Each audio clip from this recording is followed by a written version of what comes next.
Hello, welcome to Audiologi Channel, audio asik untuk semua.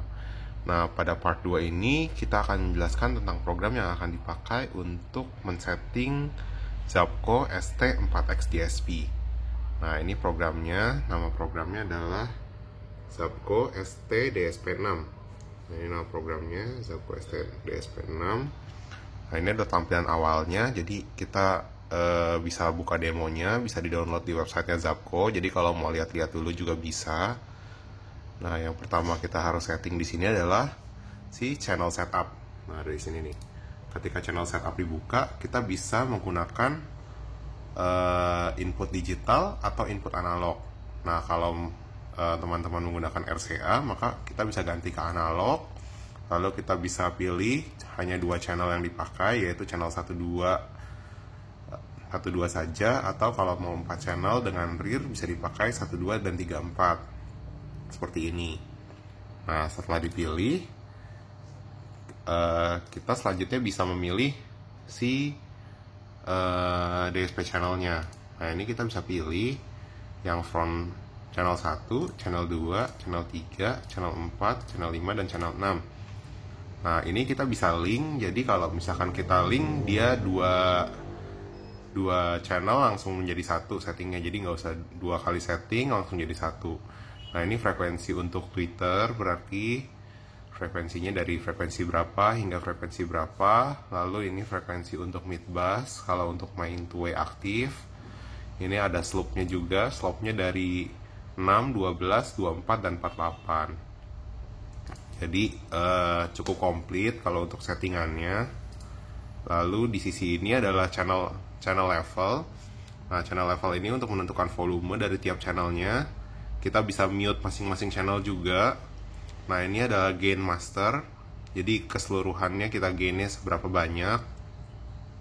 Nah, setelah mengatur ini semua dari high pass, low pass, fase, ini ada fase, terus level, dan gain master, kita bisa pindah ke sisi yang sebelah kiri. Nah, di sini ada time alignment. Time alignment-nya bisa dipilih dalam millisecond, centimeter, atau inch. Jadi kita bisa masukkan dulu dalam sentimeter kalau sudah kita ukur dengan meteran. Setelah itu kita selisihkan dulu dari speaker yang terjauh dan kita input datanya ke dalam masing-masing channel. Lalu setelah itu kita bisa geser satu persatu channelnya dari millisecond itu sebesar 0,02. Jadi 0,02 satu stepnya itu menurut saya cukup akurat sekali ya. Jadi cukup kecil dan benar-benar bisa mengakomodasi time alignment dengan baik. Nah, setelah kita atur time alignment, kita bisa atur yang namanya equalizer. Jadi equalizer ini dia ada 15 band. Tapi yang canggihnya di sini adalah dari 15 band itu kita bisa atur pindahkan semuanya dengan fleksibel. Jadi kita bisa atur sedekat mungkin antara frekuensi satu dengan frekuensi lainnya, atau sejauh mungkin dengan frekuensi satu dengan frekuensi lainnya. Selain itu, dari setiap channel itu equalizernya individual. Jadi kita bisa mengatur sisi sebelah kiri sendiri, sisi sebelah kanan sendiri. Jadi benar-benar bisa mengetahui balance kiri dan kanan itu seperti apa.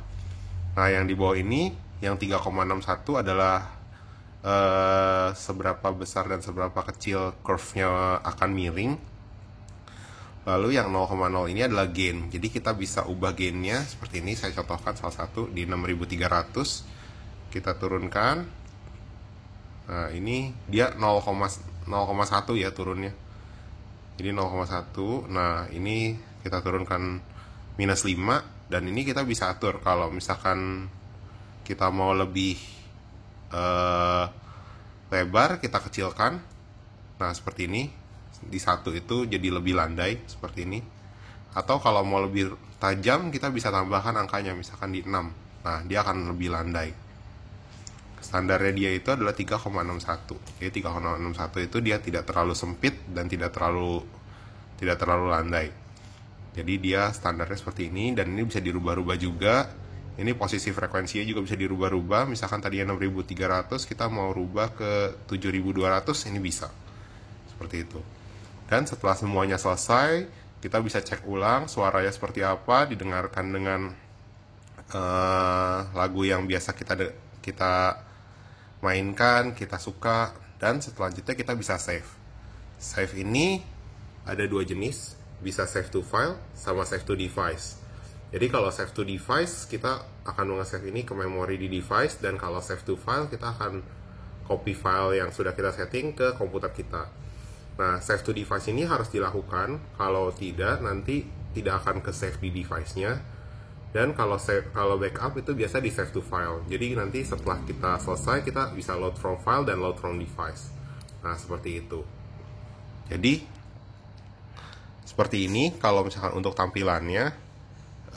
Kita bisa setting semuanya dari high pass, low pass, terus time alignment dan equalizer. Walaupun equalizer yang hanya 15 band, menurut saya ini sudah cukup sekali karena ini bisa diatur fleksibel angka-angkanya, jadi kita nggak perlu takut kekurangan titik dari equalizernya.